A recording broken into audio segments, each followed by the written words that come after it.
Hi hello welcome to our channel. నేను మీ సిరి. ఈరోజు మనం చెప్పుకోబోయే కథ మిసెస్ అగస్త్య పార్ట్ 79. కథలోకి వెళ్ళే ముందు వీడియోని లైక్ చేసి హైప్ చేయడం మిస్ చేయకండి. ఇక వచ్చేయండి. నేను లవ్ యూ చెప్పాను, నువ్వు రిప్లై ఇవ్వకుండా ఏదో చెప్తావేంటి? నాకు కోపం వస్తుంది. ఇలా అయితే నేను అలుగుతాను అంటుంటే తను నవ్వేశాడు హాయిగా స్వచ్ఛంగా. ముద్దివ్వు అని అడిగాను నా మణికట్టుతో కళ్ళు తుడుచుకుంటూ. ఇవ్వను అని నన్నే చూస్తూ అన్నాడు. పెళ్ళాం ముద్దడిగితే ఇవ్వకపోతే ఎంత నేరమో తెలుసా? తల పైకి ఎత్తి తన పెదవుల మీద ముద్దు పెట్టుకున్నాను. నిశ్చింతగా, ఇష్టంగా. తన వెచ్చటి కౌగిలిలో ఇమిడిపోయి హాయిగా కళ్ళు మూసుకున్నాను. ఈ ప్రపంచంలో నాకు అత్యంత సురక్షితమైన స్థలం అదే. ఇంకా నేను తెలుసుకోవాల్సినవి చాలా ఉన్నా అంత ఓపిక లేదు నాకు. నా మనసు, నా మెదడుని ప్రశాంతంగా ఉంచుకోవాలనిపించింది. 4 రోజులు స్పృహలో లేను. అంటేనే షాకింగ్గా ఉంది. మెడిసిన్స్ తాలూకా వెంటనే నిద్రలోకి జారుకున్నాను. మరుసటి రోజు ఉదయం ఆలస్యంగానే లేచాను. నేను లేచేసరికి అగస్త్య నా పక్కన లేడు. బామ్మ సోఫాలో కూర్చొని పుస్తకం చదువుతోంది. బామ్మ నా పిలుపుకి పుస్తకం పక్కన పెట్టి నా దగ్గరకు వచ్చింది. నీ మనవడెక్కడా అని అడిగాను నేను.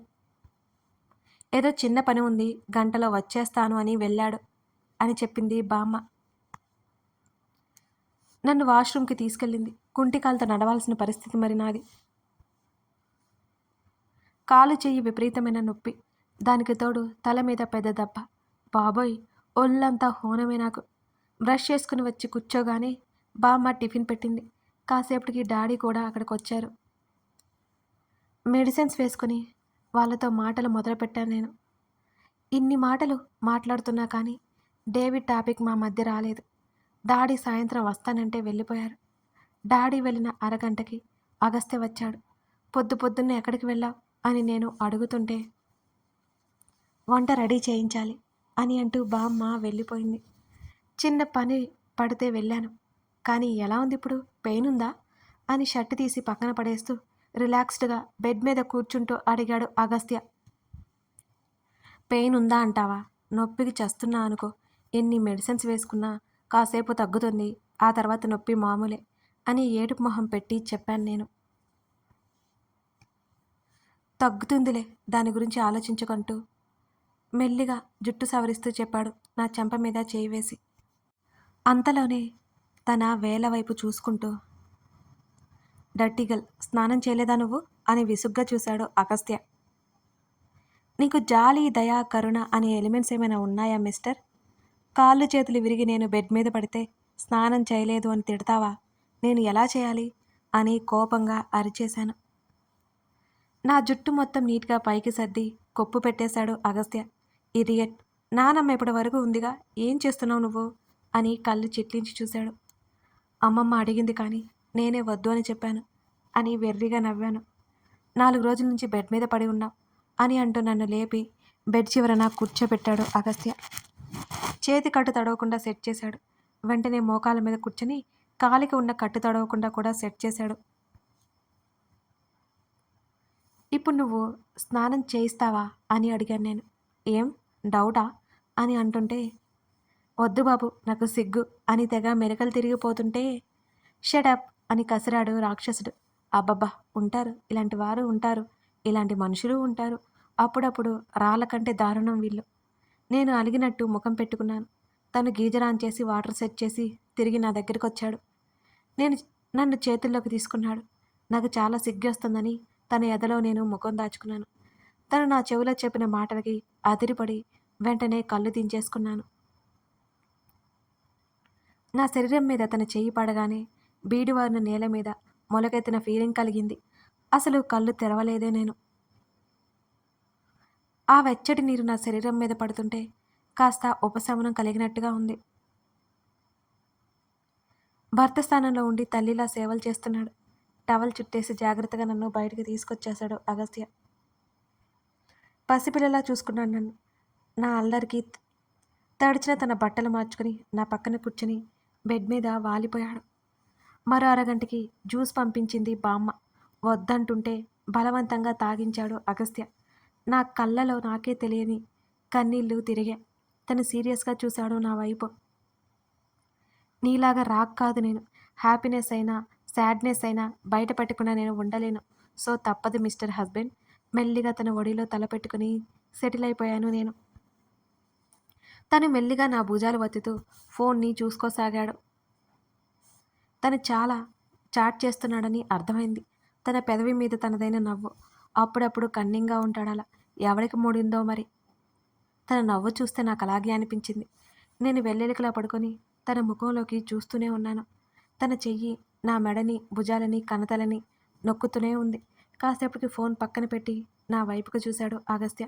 ఏంటన్నట్టు కళ్ళు ఎగరేశాడు. ఏం చేయబోతున్నావు? అసలు ఏం జరిగింది? కాస్త అర్థమయ్యేలా చెప్తావా? అని నేను అడుగుతుండగానే నన్ను మెల్లిగా బోర్లా పడేశాడు అగస్త్య. ఓయ్ రావణ్, ఏం చేస్తున్నావు? నేను అరుస్తుండగానే అరవకు, నోరు నొప్పి వస్తుంది అంటూ మెల్లిగా నా నడుము మీద, వీపు మీద నొక్కుతున్నాడు. ఎంతో హాయిగా అనిపించింది నాకు. నన్ను డైవర్ట్ చేయకు మిస్టర్ రావణ్ అంటూ దిండి మీద చెంపని ఆనించి ఓరగా తన వైపుకు చూశాను. నేనేం చేయలేదే అని అన్నాడు అగస్త్య. కళ్ళు మూసుకొని అలాగే ఉండిపోయాను. నిజంగా ఆ విలియమ్స్ నన్నేం చేయలేదు కదా అని అడిగాను నేను.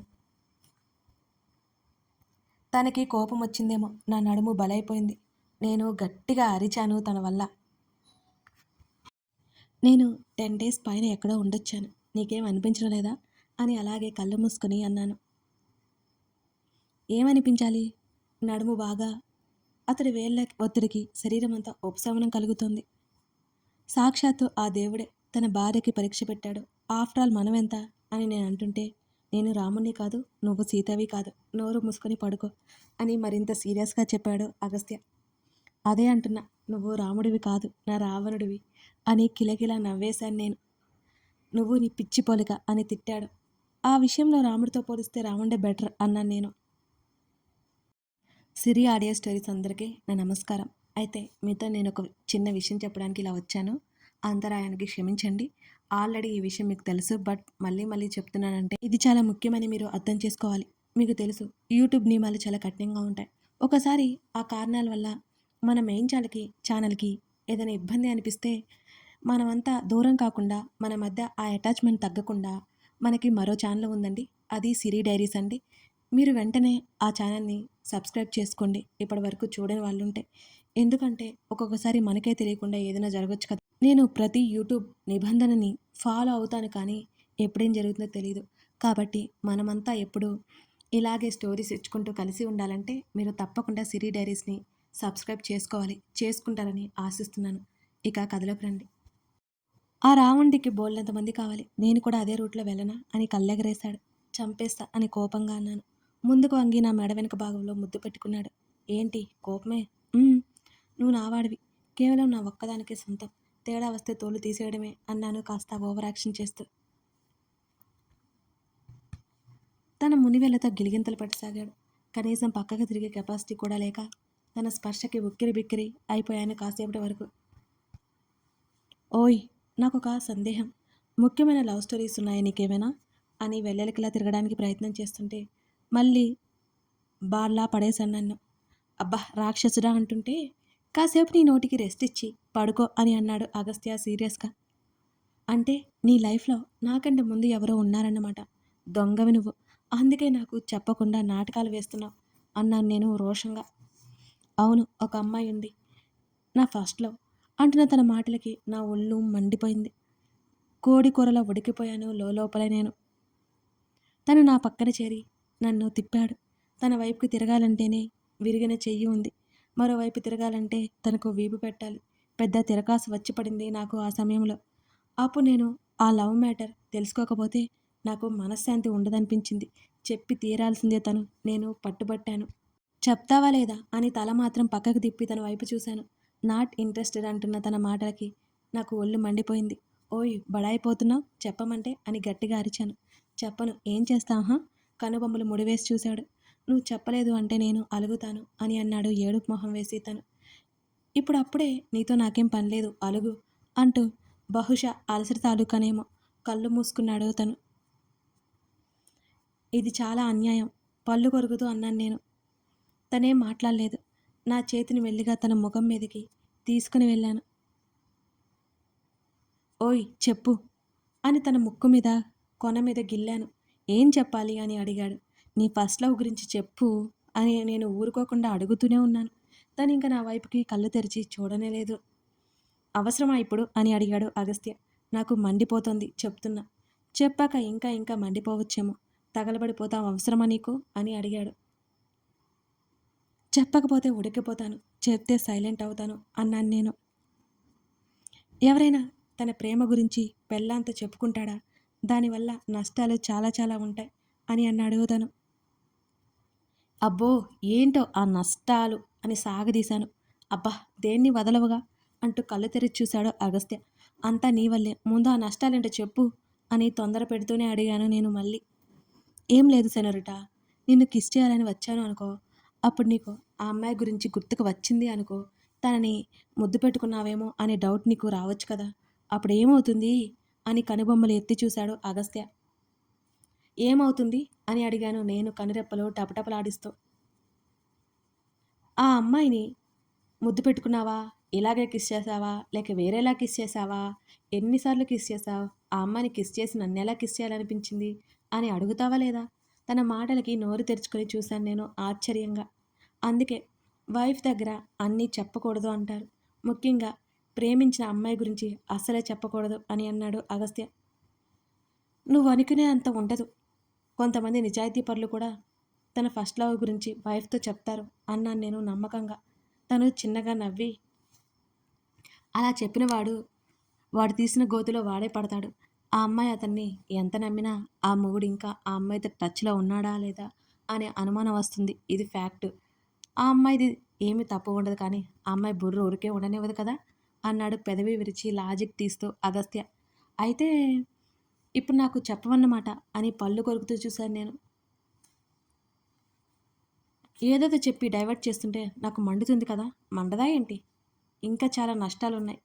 చాలే నీ జ్ఞానబోధనలు. ముందు చెప్తావా లేవా? నేను అందరిలా కాదు అనగానే తను నవ్వుతూ చూశాడు నా వంక.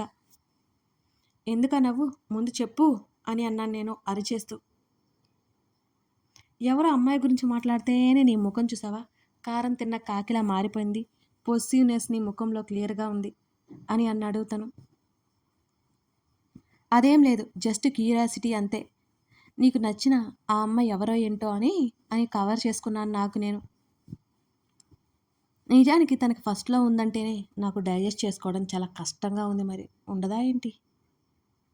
ఏడుపొక్కటే తక్కువ నాకు. ఏమాత్రం నచ్చలేదు ఆ విషయం. జరిగిపోయిన దానికి ఏం చేస్తాం? ఏం చేయలేం కదా! కక్కలేక మింగలేక ఉన్నట్టుంది నా పరిస్థితి. రేపు బెడ్ దగ్గర కూడా నీకు డౌట్ వస్తుంది. అప్పుడు నాకు కోపమొస్తుంది. ఇదంతా అవసరమా చెప్పు? అంటూ భుజాలు కదిలించాడు అగస్త్య.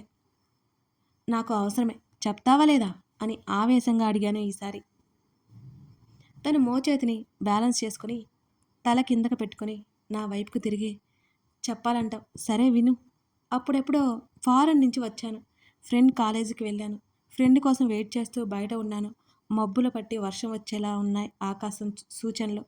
అప్పటికే హడావిడిగా అందరూ వెళ్ళిపోతున్నారు. నేనేమో నా ఫ్రెండ్కి కాల్ చేశాను. వాడు కాలేజీలో లేను అని షాక్ ఇచ్చాడు. అక్కడి నుంచి ముందుకు వచ్చేసాను నేను. నా ఫ్రెండ్ వాళ్ళ ఇంటికి వెళ్తున్న దారిలో ఏవేవో వినిపిస్తుంటే కార్ స్లో చేసి పక్కకు తిరిగి చూశాను. ఒక విల్లా కనిపించింది అని తన స్లో మోషన్లో చెప్పుకుపోతుంటే తన వైపు ఆశ్చర్యంగా చూశాను నేను. చిచి నా బ్రతుకు. ఆ అమ్మాయిని నేను కానందుకు మొట్టమొదటిసారిగా కోపం వస్తోంది నాకు. నలుగురు పిల్లలు, నలుగురు అమ్మాయిలు కలిసి వర్షంలో డాన్సులు చేస్తూ అరుస్తున్నారు. నిజానికి నాకలా నా నాయిస్ చేసేవాళ్ళంటే పెద్ద ఇరిటేషన్, పరమ చిరాకు. విసుగ్గా తల తిప్పి చూసిన నేను స్టన్ అయ్యాను అని అన్నాడు తను. అప్పుడు ఎలా అయితే ఎక్స్ప్రెషన్ పెట్టి ఉంటాడో ఇప్పుడు అదే ఎక్స్ప్రెషన్ పెట్టి అటు ఇటో చూస్తూ చెప్తుంటే నా రక్తం సలసల మరిగిపోతుంది తన స్టోరీ టెల్లింగ్కి. రెడ్ కలర్ హాఫ్ శారీలో తడిచిపోయి కనిపించింది. జీవితాన్నంతా కలర్ఫుల్గా మార్చుకుంటూ తనకు నచ్చినట్టు బ్రతుకుతున్న అమ్మాయిలా కనిపించింది. అక్కడ ఉన్న నలుగురు అమ్మాయిల్లో తనే నాకు అలా అనిపించింది. ఆ వర్షంలో కూడా చెమటలు పట్టేశాయంటే నమ్ము అని చెప్తూ నా వైపుకి చూపులు తిప్పాడు అగస్త్య. నా ముఖంలో రంగులు విపరీతంగా మారిపోయాయి. ఏడుపు ఒక్కటే తక్కువ నాకు. మెల్లిగా అటువైపుకు తిరిగిన తను చెప్పిన విషయాన్ని మామూలుగా తీసుకోవడానికి అష్ట కష్టాలు పడుతున్నాను నేను. ఈ రావణ్ అంత క్లియర్‌గా చెప్పకపోతే పైపైన చెప్పొచ్చు కదా! ఆ అమ్మాయి ఏదో తను ఎదురుగా ఉన్నట్టే చెప్పాడు. నేను అటువైపు తిరిగానా, తొంగి చూశాడు నా వైపు. అయినా నేను సరే తన వైపుకి చూడలేదు. నా మీద నుంచి నా పక్కకే వచ్చేశాడు అగస్త్య. నన్నే చూస్తూ కళ్ళెగరేశాడు. నేను మూతి తిప్పాను. కథ కొనసాగుతోంది. ఇంతకీ మన మిస్టర్ అగస్త్య గారి ఫస్ట్ లవ్ ఎవరై ఉంటారు? ఇప్పుడు శ్రీధ కుళ్ళుతో సలసల మండిపోతోంది కదా! మరి ఆమె రియాక్షన్ ఏమై ఉంటుంది? నిజంగానే అగస్త్యని ముప్పుతిప్పలు పెట్టగలదా? ఇవన్నీ తెలియాలి అంటే ఈ కథ మీరు పూర్తిగా చూడాల్సిందే. కథ నచ్చితే లైక్ చేసి కామెంట్ చేయడం మర్చిపోకండి. Thank you for watching this video.